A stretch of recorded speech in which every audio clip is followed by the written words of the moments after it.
আপনাদের তো আমরা চিনিও না, এইভাবে না বলে হুট করে কারোর বাড়িতে ঢুকে এসব এসব কি ধরনের আচরণ? আর সন্ধ্যের মধ্যে আমাদের টাকাটা যেন। গৃহপ্রবেশ ধারাবাহিকের আজকের পর্ব। ধারাবাহিকের শুরুতেই আমরা দেখতে পাই শুভ মোহনাকে ফলো করতে করতে বাইরে চলে আসছে এবং সে দেখতে পায় কালো হুডি পরা কেউ একজন কালো গাড়িতে চলে যাচ্ছে। তখন সে বুঝতে পেরে যায় এটা আর কেউ নয়, এটা হচ্ছে মোহনা। তাই সিদ্ধান্ত নেয় এবার মোহনার মুখোমুখি হবে। এরপর সেখানে আদি চলে আসে এবং জিজ্ঞেস করে, তুমি এত রাতে বাইরে কি করছো শুভ? শুভ বলে, এতদিন অনেক সহ্য করেছি, আর না। আমাদেরকে ফলো করছে কালো গাড়িতে, কে নজর রাখছে আমাদের উপর আর আমাদের বাড়ির ভেতরে কে ঢুকে এসেছে আমি সবটা জানতে পেরেছি। মোহনা আমাদের পিছু ছাড়েনি, আমি ওকে ছাড়বো না, ওর মুখোমুখি এবার আমি হবই। পরবর্তী সিনে আমাদের মোহনার বাড়িতে দেখানো হয়। সেখানে সকাল সকাল শুভ উপস্থিত হওয়াতে মোহনা একটু অবাক হয়ে যায়। মোহনা জিজ্ঞেস করে, কি ব্যাপার, তুমি এত সকালে এখানে কি করছো?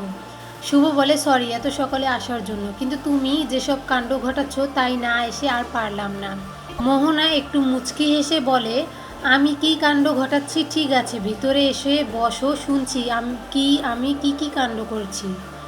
শুভ বলে, নিজেকে অনেক চালাক মনে করো তুমি, তাই না? মোহনা ভেবেছ আমি কিছু বুঝতে পারবো না যে তুমি আমাদের উপর নজর রাখছো। মোহনা বলে, আমি কেন নজর রাখতে যাব তোমাদের উপর? শুভ বলে, কেন তুমি কালো হুডি পরে কালো গাড়ি করে আমাদের উপর নজর রাখোনি? সেই নিউ ইয়র্ক থেকে এখানে এসেও তুমি আমাদের পিছু ছাড়োনি, কী ভাবো নিজেকে? মোহনা বলে, আমার দেশে আমি এসেছি, তাতে তোমার সমস্যা কোথায়?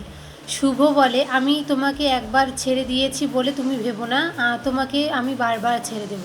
তুমি কাল আমার ঘরে লুকিয়ে ঢোকোনি? এসব শুনে মোহনা ঘাবড়ে যায়। শুভ বলে, এরপর এরকম করলে আমি তোমাকে পুলিশে দেব। মোহনা হেসে বলে, তুমি যে আমাকে পুলিশে দেবে তার তো একটা প্রমাণ লাগবে, তো সেটা কোথায় পাবে শুনি?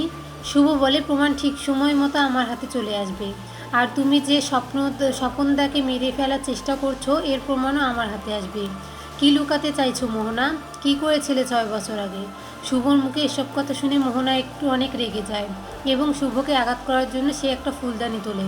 ঠিক সেই সময় আকাশ সেখানে উপস্থিত হয়ে এবং মোহনাকে আটকে দেয় এবং জিজ্ঞেস করে, তুই এটা কি করতে চাইছিস? শুভকে আঘাত করতে চাইছিস কেন?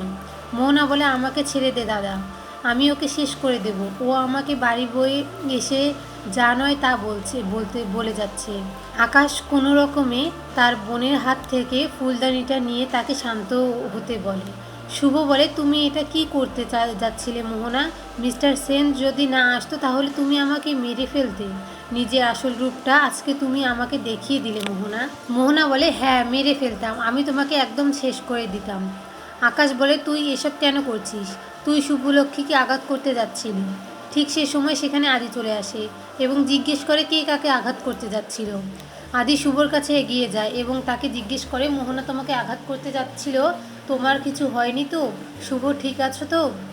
মোহনা আদিকে দেখে ন্যাকা কান্না শুরু করে এবং বলে, বিশ্বাস করো আয়ান, আমি কিছু করিনি। শুভলক্ষ্মী বাড়ি বয়ে এসে আমাকে যা নয় তা বলে যাচ্ছি।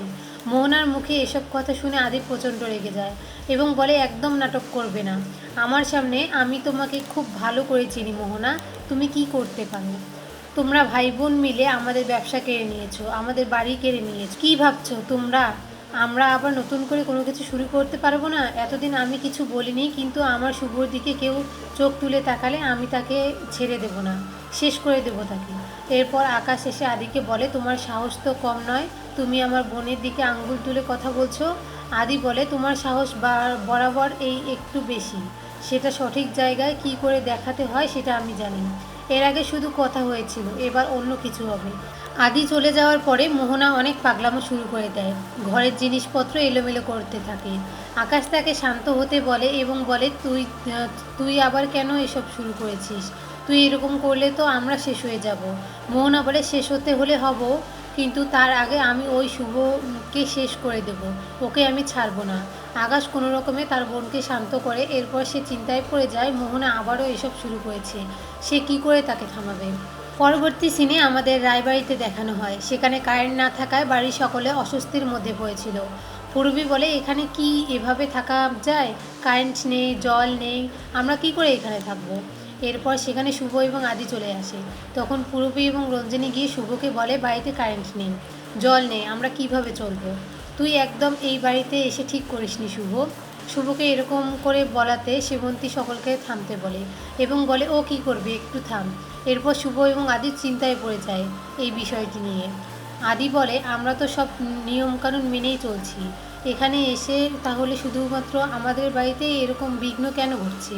কখনো জল নেই তো কখনো কারেন্ট নেই। শুভ বলে আমার মনে হচ্ছে কেউ ইচ্ছে করে এসব করছে। আদি বলে মোহনা তো এসব কিছু করবে না। ঠিক সেই সময় অচেনা দুজন লোক বাড়ির ভিতরে চলে আসে এবং সকলকে প্রণাম জানায়।